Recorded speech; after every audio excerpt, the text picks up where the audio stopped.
the blessings come down. That's the operation and the order of it. So as you give God praise for what he's already done, you also give him praise for what he's getting ready to do. So you got to praise him for things that you haven't even seen manifest yet. That's the next level. But turn with me to the book of Job. I do recall that the theme of this youth convention is the storm is over. Yes, the storm is over. The storm is over. All right, so the book of Job, we're going to be skipping a few scriptures here and there in the book of Job because we want to draw our theme from the book of Job. When you get that, please stand to your feet. Even if you don't have a Bible with you, please stand to your feet.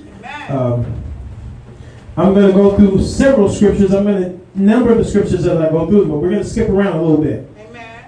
The book of Job, chapter 1, verse 1 says, "There was a man in the land of Uz, whose name was Job.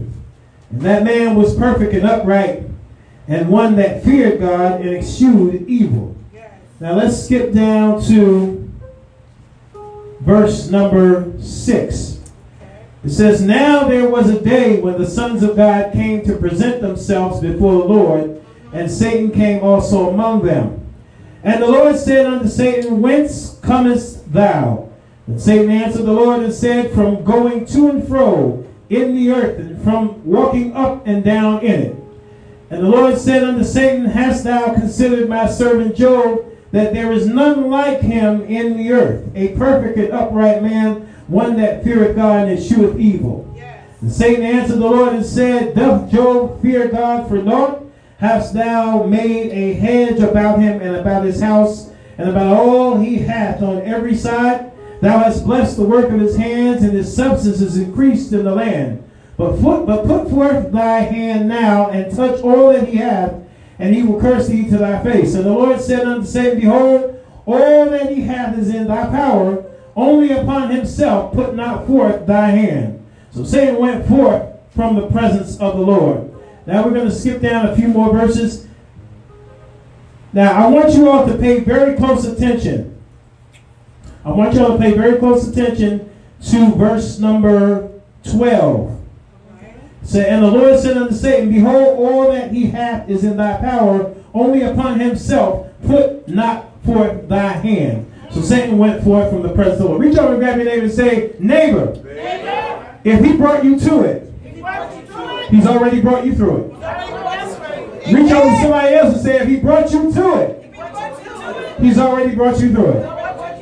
Let us bow our heads. Lord God, we thank you for this opportunity to stand behind the sacred desk and declare your unadulterated word to your people. As the word goes forth that you've given me, let it bless, let it heal, let it touch everybody that's under the sound of my voice, so that they may walk out of this place refreshed and renewed and revived with an extra sense of encouragement and inspiration as they go back out into the world. We claim it done in Jesus' name. Amen. Amen. You may be seated. If he brought you to it, he's already brought you through it. We know the story of Job. We know that Job was a righteous and upright man. We know that Job took his time to serve the Lord to make sure that the Lord was pleased with the work that he did. Job was so faithful to the work that he did with God that God himself began to brag on him. God himself began to puff up and say, Have you considered my servant Job? And one thing about being a servant, you can't be a leader until you learn how to serve. And Job mastered the art of serving. So much so that God wanted to make an example out of him, not to prove that he'll fail, but because he already knew he was going to hold on to the end. Have you gotten to the place where God can brag about you? To the point where he can put you into a storm. See, we have to understand something about storms. Storms may be bad. Storms may hurt. But there are times when storms are necessary. You will never know what you have inside until it's put to the test. You will never know the anointing that God has placed in your life until you are faced with a situation that causes you to have to use that anointing that's in you. Some of y'all want to get everything that God has for you without giving up anything you got for God. You better say that. Watch When you go into a storm, understand something. The Most High is not controlled by the time that we're controlled with. So he's already in the past, present, and future at the same time. So when he sends you into a storm, he's already waiting on the other side, knowing you coming out. Do you hear me what I'm saying? When we go through storms, we get distracted and discouraged because that's the human nature. When bills need to be paid and we ain't got no money to pay them. When the refrigerator is there and there's no food in it. When the public service man is sitting outside your door and you looking out the window sweating bullets because you don't know what you're going to do next. When you go into that storm, know that God already provided a way out for you. You ain't going to drown in that storm that you're in because he already saw your way of escape.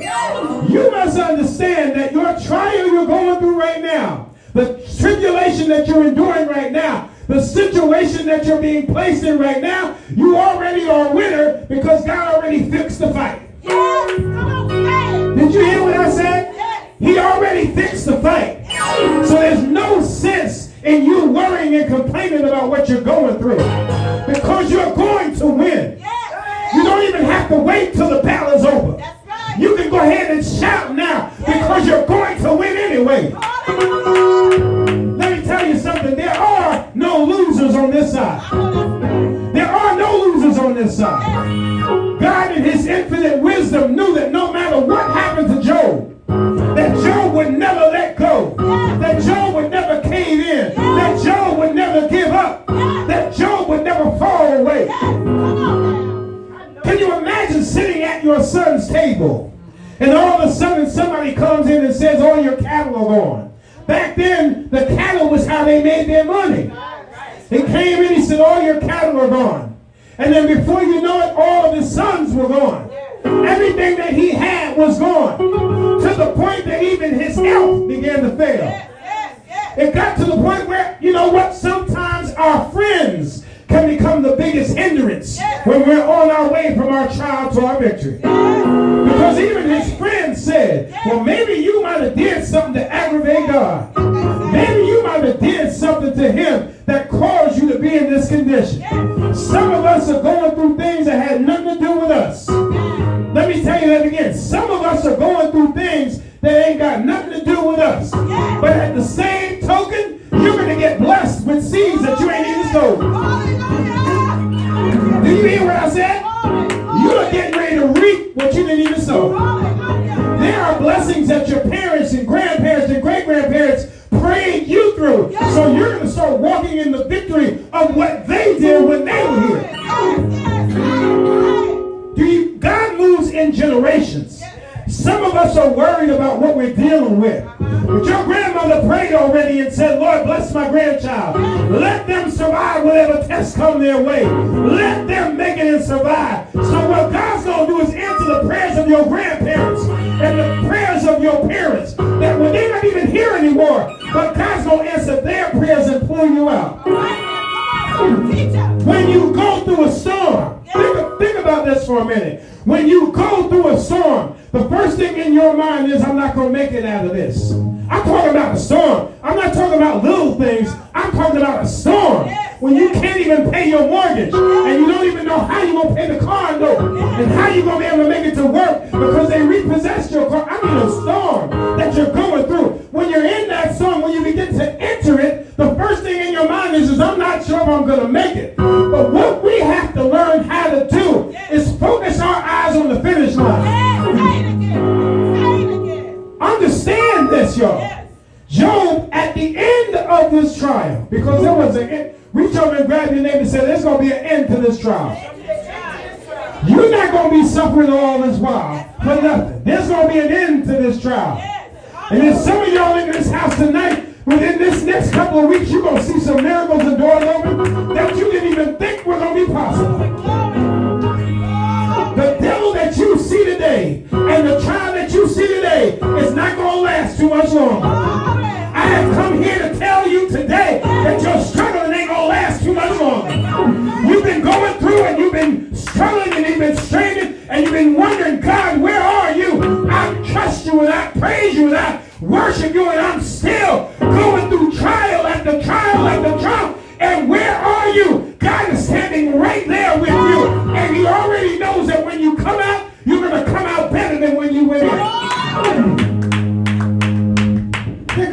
for a minute. Glory to God. Think about this for 1 minute. Glory. Imagine Job's mental state when his flesh began to fall off his bones. Yes. Imagine Jesus. the one person that he thought he could count on, his wife, Yes. came and said, you might as well curse God and die. Uh-huh. And people look at that and they blame the wife, but no, you got to understand.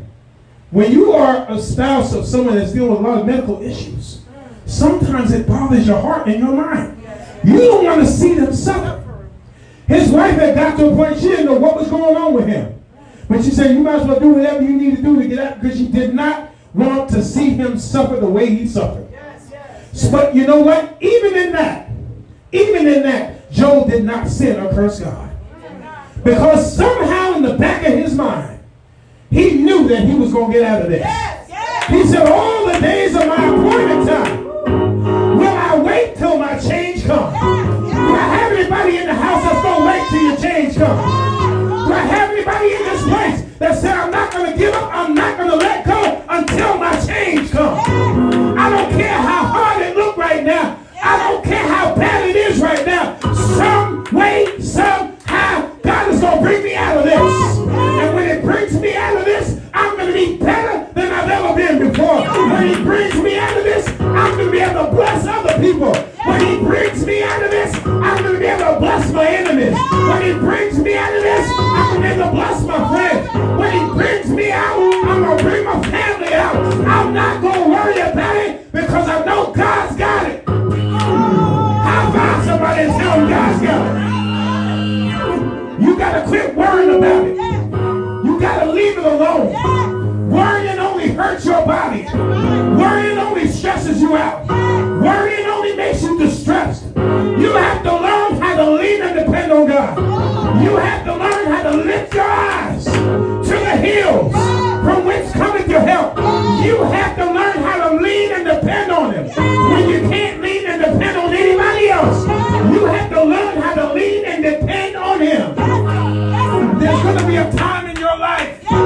There's going to be a time in your life. If you live long enough, there's going to be a time in your life when it seems like everybody has turned their back on you. Even if it's not really the case. It will, remember now, the devil works in illusions. So he'll make you think that everybody's against you, even though they're not.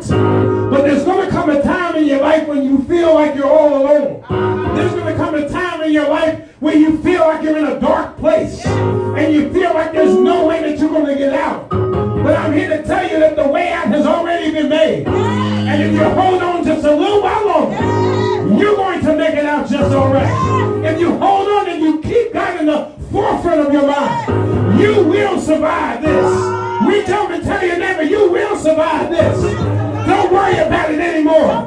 You will survive this. Don't you complain about it anymore. You will survive this. Don't you cry about it anymore.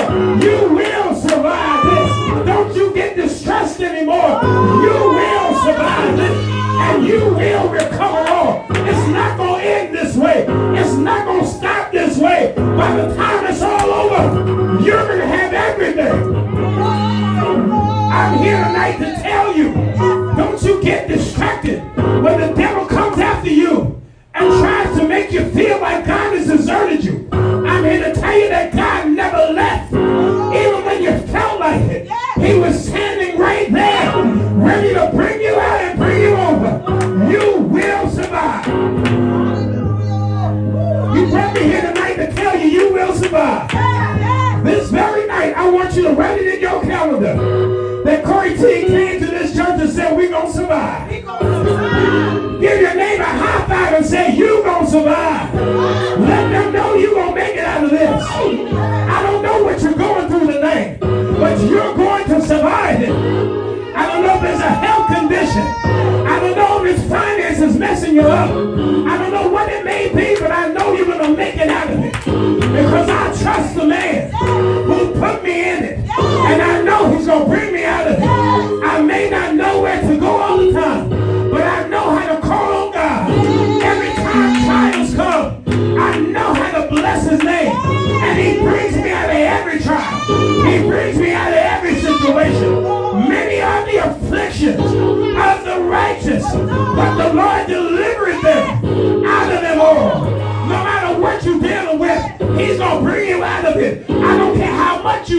with, he's going to bring you out of it. Say it. Listen to me.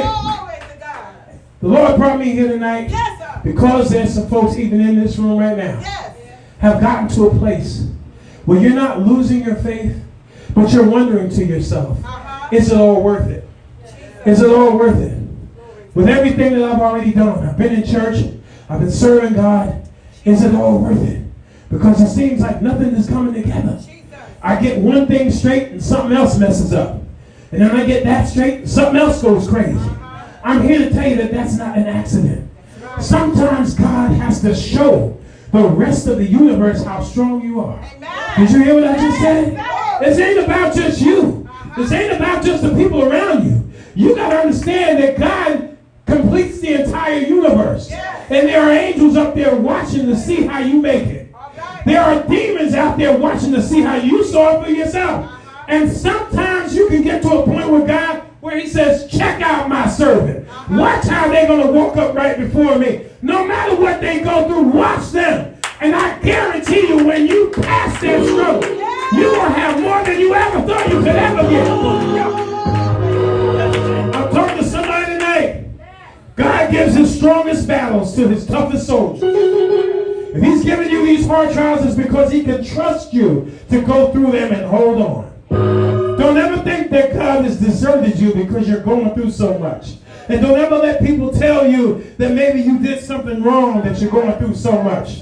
Trust me when I tell you that the God we serve is able to do everything to keep us from falling.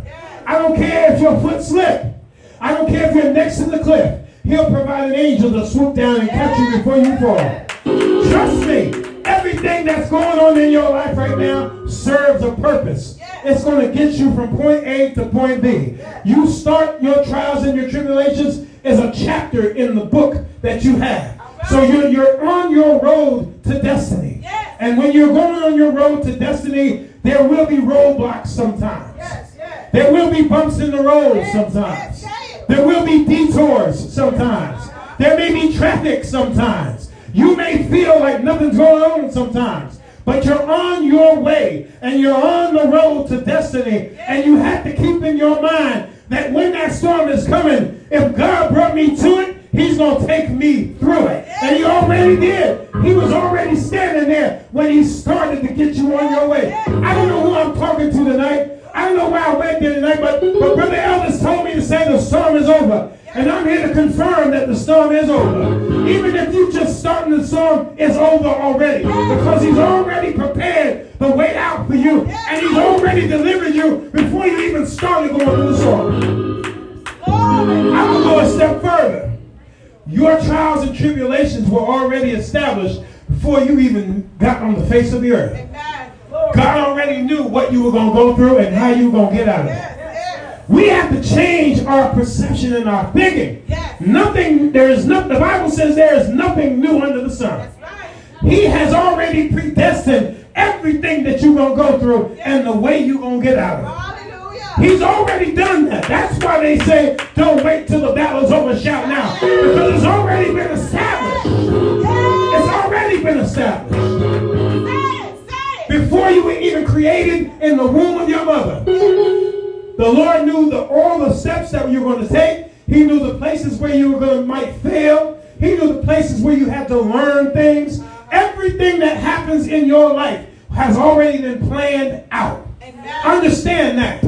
Everything has been planned out. When you look at it that way, you begin to see things different. I used to have so many things going on in my life, and I got some struggles still going on with finances things. But let me tell you something. When I changed my thinking, and I said, no, this isn't bad luck, and this isn't the devil. A lot of this is because this is where I plan to be. Understand something. The Bible says we overcome by our testimony.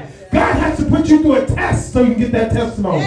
And when you make it through, because you're going to make it through, when you make it through, God's going to strategically place people in your life that you can share your story with and help them get through. Understand this now. God don't only bless you just to bless you. You have to be a conduit for a blessing to somebody else. So everything that you're dealing with, I tell you right now, tonight, everything that you're dealing with, you need to start writing it down in a notebook. Because it's going to come a time when you come out of this that people are going to come up to you, or you may hear somebody at the bus stop or a restaurant talking about something they're going through, and it was the same thing that you had to deal with, and God brought you out of it, and now you're able to share it with them how you made it through. That's why I can't get with a lot of the churches that took out the testimony service.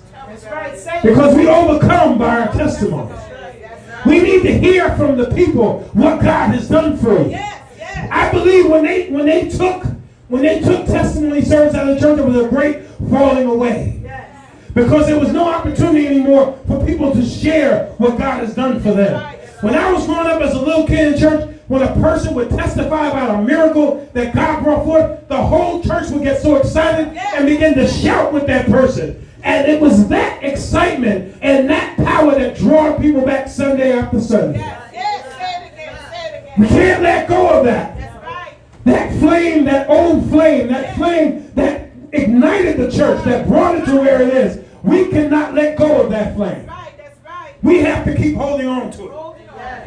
There comes a time in our life, there comes a time in all of our life, when we're going to have to stand before God. We know that. But when we stand before Him, do we want to say that when our trials and tribulations came, we cowered? No. We want to be able to tell Him that we were a soldier for Him. And let me tell you something else. Crying doesn't mean that you're weak. Do you understand that? I've heard pastors and preachers saying, stop crying. No. You cry.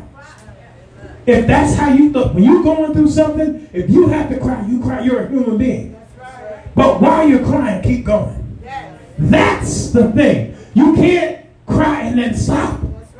You have to cry and keep. Listen, you have no idea how many nights I had to cry on my way from where I was going to where I needed to be.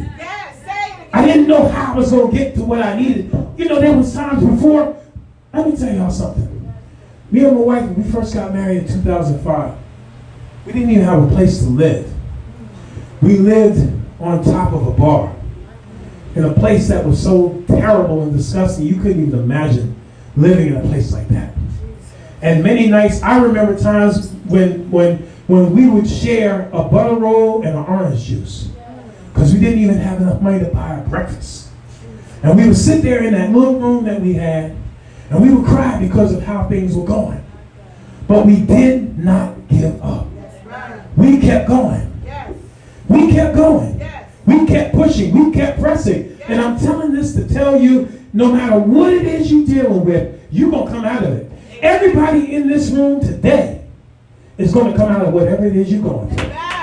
I don't know about the folks in the streets, but everybody that came out here tonight, as Pastor said, everybody is predestined, that's here tonight was predestined to be here.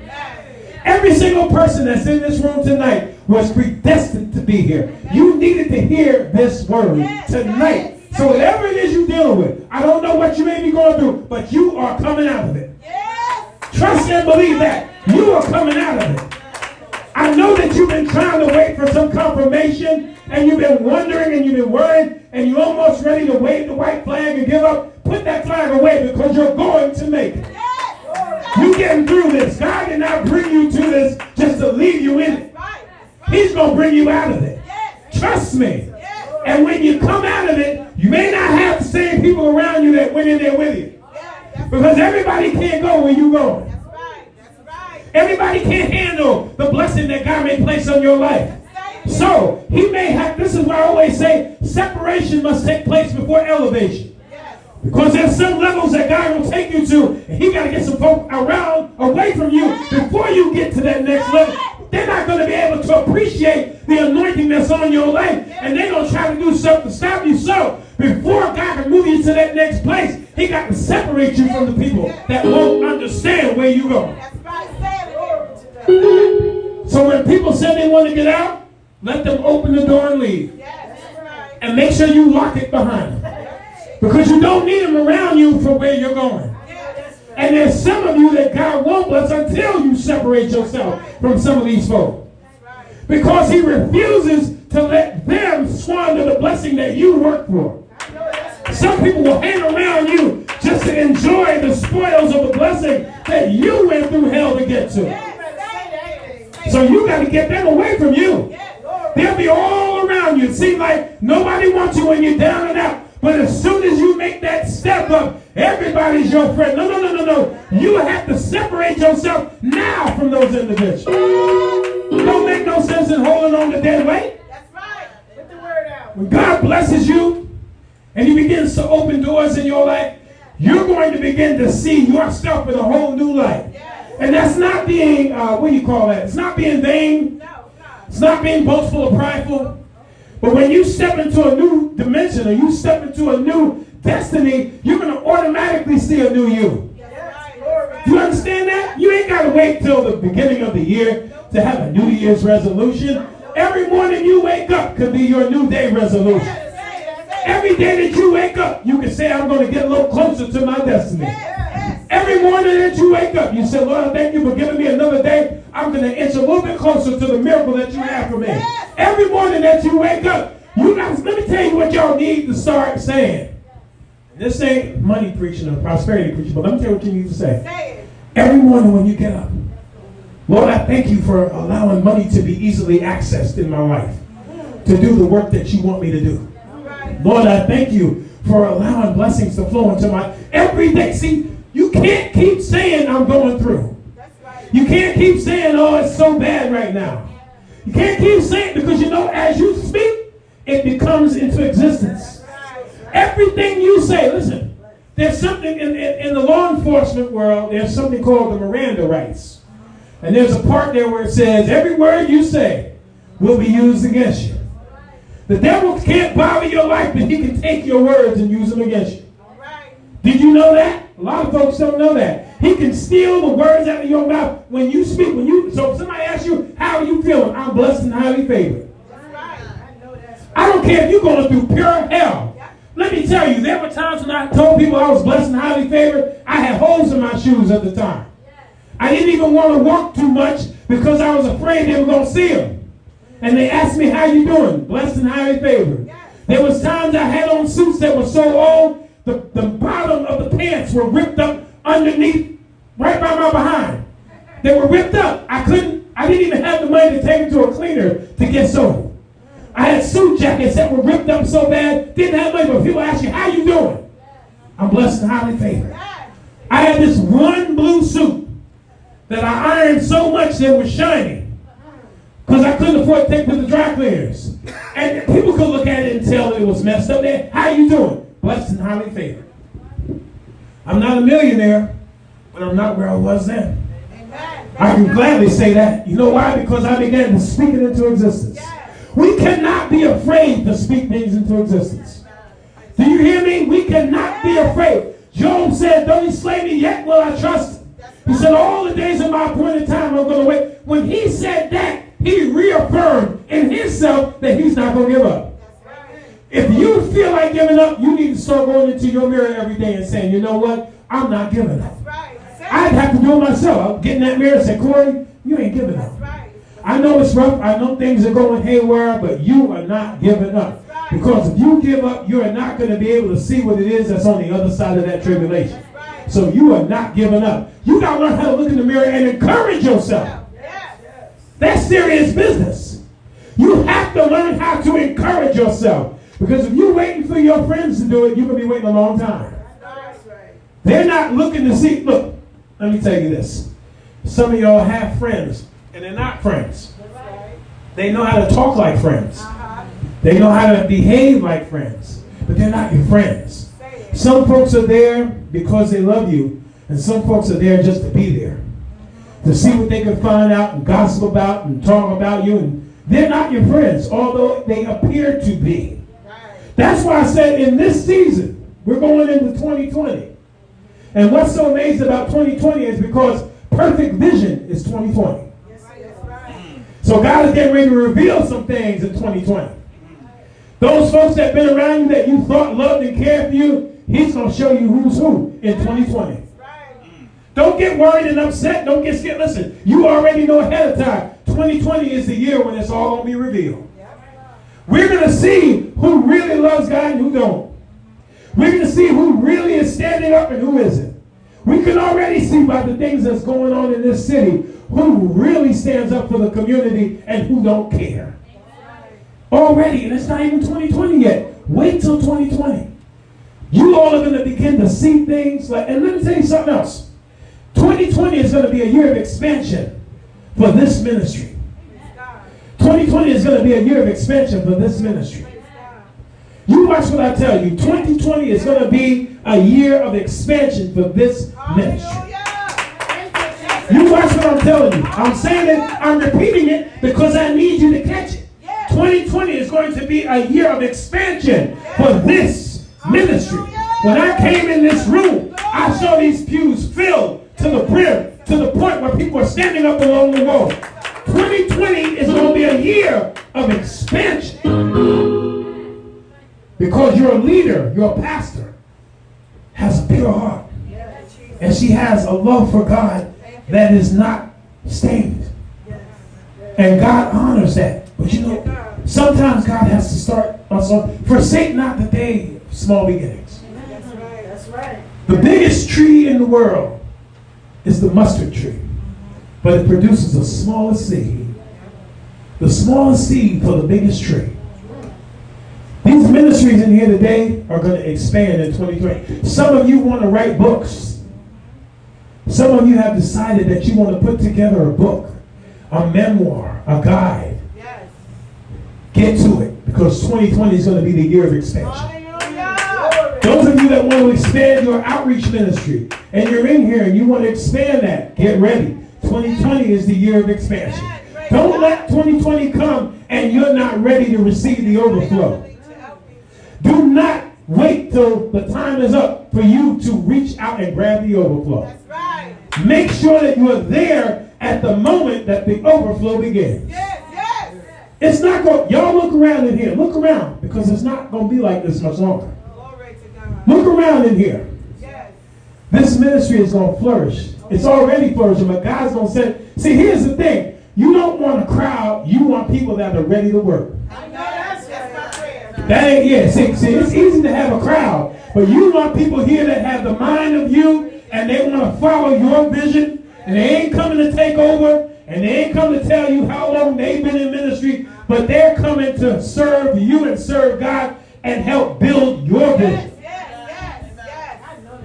Somebody come, if a preacher come here and want to join, they could be the best preacher in the world. If they're not here to follow your vision, they ain't got no business here. That's right. There's no place for them in this pulpit if they're not here to follow your vision. So the people that I'm praying, the people that come into this ministry are going to be people that are going to have an ear and an eye and a mind to follow the ministry of Pastor Gilbert, to follow her vision. Not to come in and try to make it their own. Because you have people that go around and they'll try to make churches their own. But no, the people that come here are going to follow the vision of the leader. 2020 is the year of spiritual rejuvenation. There's going to be a spiritual surge going on throughout the land. God is getting ready to, you know, there was that scripture that said, in the last days, I'll pour out my spirit upon all flesh. The day is coming when he's just going to pour it out. Hallelujah. People ain't even going to have to seek for it anymore. You remember when I was growing up, we had something called tarry service. And we had to sit at the altar until they thought that we had the Holy Ghost. But there's a day coming where he said, I'm just going to pour out my spirit upon all flesh. And all of your sons and daughters will dream, your old men will dream dreams, and your young men will see visions. He's getting ready to bring us to that place that's been spoke about in the Word for so many years. Yes. But the thing is, we as a people have to be ready for it. We as a people have to be equipped and prepared. We as a people have to be in a place where we are charged to do the work that he gives us to do once he gives us the charge to do it. Because the harvest is plentiful, but the laborers are few. You know why the laborers are few? Because everybody's in the house. The house, yes, is for those that are ill. But those that are well, we got to hit those streets, and that's what I love about Pastor Gil. I followed them for years. And they have been a ministry that serves the community. There ain't a whole lot of them in Patterson. I know I'm on Facebook Live, and I'm just going to say it. There's not a whole lot of churches in Patterson that are really for the community. And this is why there's such a great falling away And people are becoming annoyed and saying that they don't want to go to church anymore. Because I went to a church last week and they said, we're going to start this offering off with $100. And y'all know the church. Y'all saw my live video. I know I'm on live now, but I'm just going to say what I got to say. That's not of God. I'm sorry. When people come before you, when people come to a service, our job is to praise God, not uplift man. I'm so glad to see the setup that Pastor Gilbert has here. Because I get so annoyed when some of these pastors have these big gold chairs up on a high pedestal like they're a king or something of that nature. I can't stand that. I'm going to tell you why.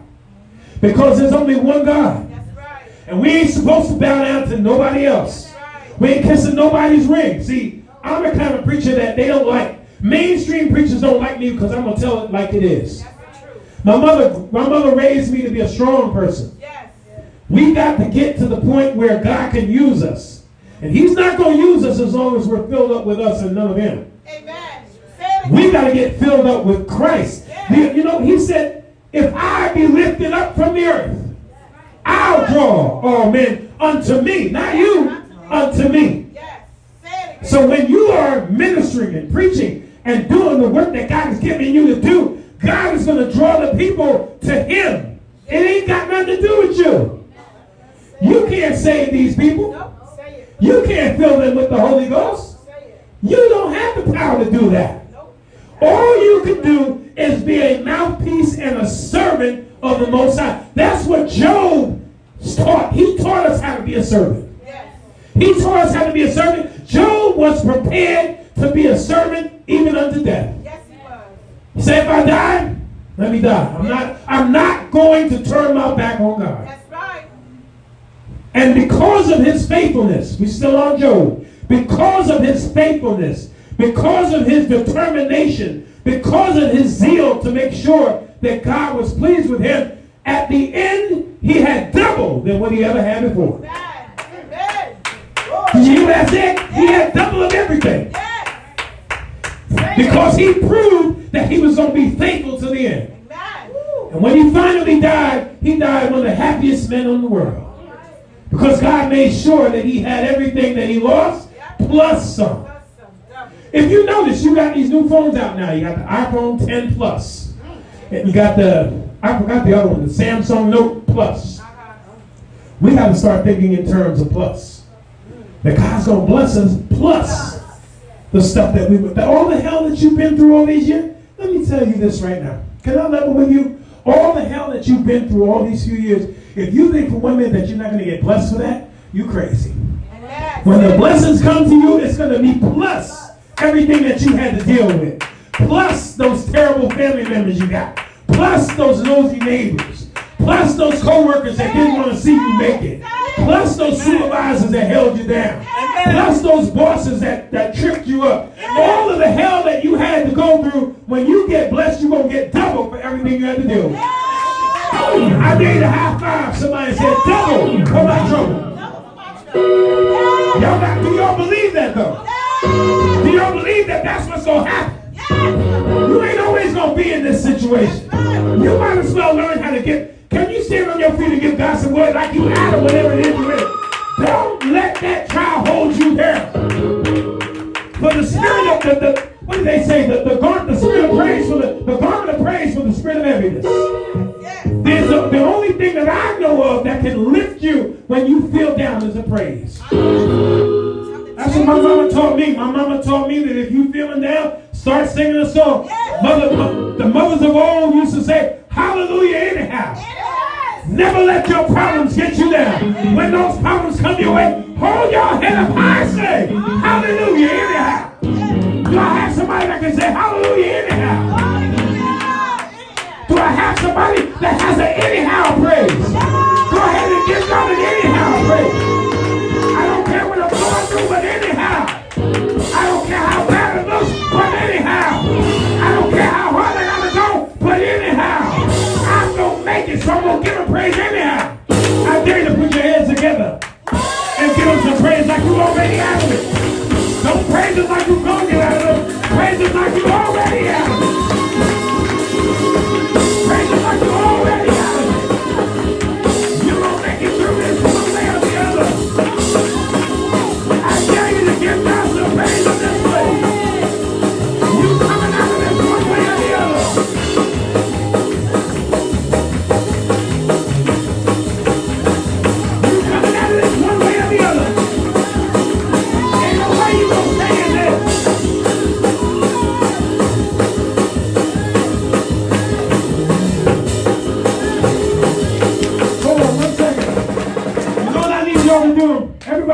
grab a neighbor, grab a partner.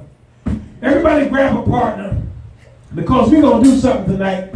We got to shake. I noticed there was a little heaviness here tonight. But I want you make sure you get somebody that you know is going to praise God. Don't grab no deadbeat now. We don't need no dead weight. Don't grab the dead weight. Grab somebody that you know is going to praise God. Now when I count to 3, I want y'all to give God praise. I want you to leap, dance, do whatever you're going to do. And you're going to get out of this. 1, 2, 3, go!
Because he didn't want you to come tonight. And I know he was trying to discourage you. He started throwing everything in your face about what you're dealing with. Trying to tell you it don't make sense for you to go. But aren't you glad you showed up tonight? Because sometimes you need to be reassured. Y'all know God's going to bring you out, but sometimes you need to hear it just so you can solidify it in your heart. Sometimes you got to hear those words. Because things get so crazy and so hectic that you just need to hear somebody say that God's going to work it out. Well, I'm that voice tonight to tell you that he's going to work it out. Not many days from now, what you got to start doing is looking for that miracle to show up. You have to start walking in a place of expectation. Understand that. When you begin to walk in a place of expectation, where you actually expect the miracle to happen, you change the atmosphere around you, and those blessings begin to fall. You get up in the morning, and you say, I expect to be blessed today. You get out your house and say, I expect to recover everything that was taken away. Start speaking that into existence. You got to get to a point where you speak it. Don't allow your voice to be hindered. Don't allow the devil to stop you from speaking those things that are not as though they were. Go ahead and say it. I expect to be blessed today. Every morning that you're the next 7 days, when you wake up every morning, I expect to be blessed today. And watch how those blessings start to fall in your life. I'm not telling you nothing that hasn't worked for me. I mean, I was down and out. And I started changing my language. I stopped telling people I'm going through it. People like, how you doing? I told y'all before what I said, blessed and highly favored. They were looking at me and they roll their eyes because they're looking at how I'm dressed at the time. They said, what is he talking about? Man, let me tell y'all, when we were living on top of the bar, I had to take a phone cord that you get at the dollar store. there was a payphone downstairs. I didn't even have a cell phone. So I tried to run the phone cord from the payphone upstairs to a phone we had upstairs to see if I could talk on the phone like that. I mean, we were down. Yes. And people would laugh and say, what they mean they're blessed and favored? Yes. The church that I was under took everything that we had. When my mother passed away, they took everything. My God. They took everything.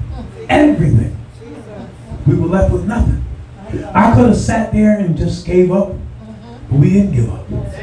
And I'm saying this because there's somebody here today who has recently had thoughts of just giving up. Not on life, but just giving up on their level of dedication to God.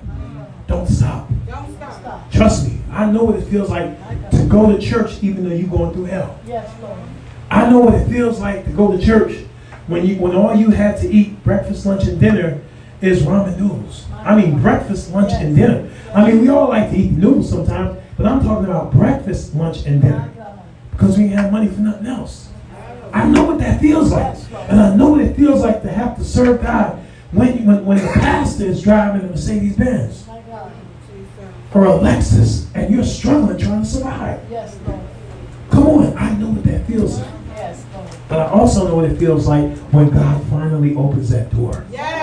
And blesses you, and abundantly blesses you. So when I talk about speaking those things into existence, I'm not telling you anything that I haven't done. Yes, I make it a point not to instruct anybody to do anything that I haven't tested out myself. That's right. And this I know works. Yes, Every morning, if you all believe me, every morning when you wake up, I expect to be blessed today. And every day that you say that, your everything, your atmosphere and everything that surrounds you, and your house and your family, things are going to begin to shift. Thank you, Jesus. You're going to find yourself in situations where you're going to be blown away because you're not going to understand. Yes, right. Getting checks in the mail saying, oh, we realized that a few years ago we miscalculated your taxes. Here's $1,000. And you ain't going to know where it came from. Things are going to begin to shift. I've watched it happen in my own life. I'm not telling y'all nothing that I didn't do. So God can do it for you. God can do it for you. Trust me. Trust Him. Can we stand to our feet and pray?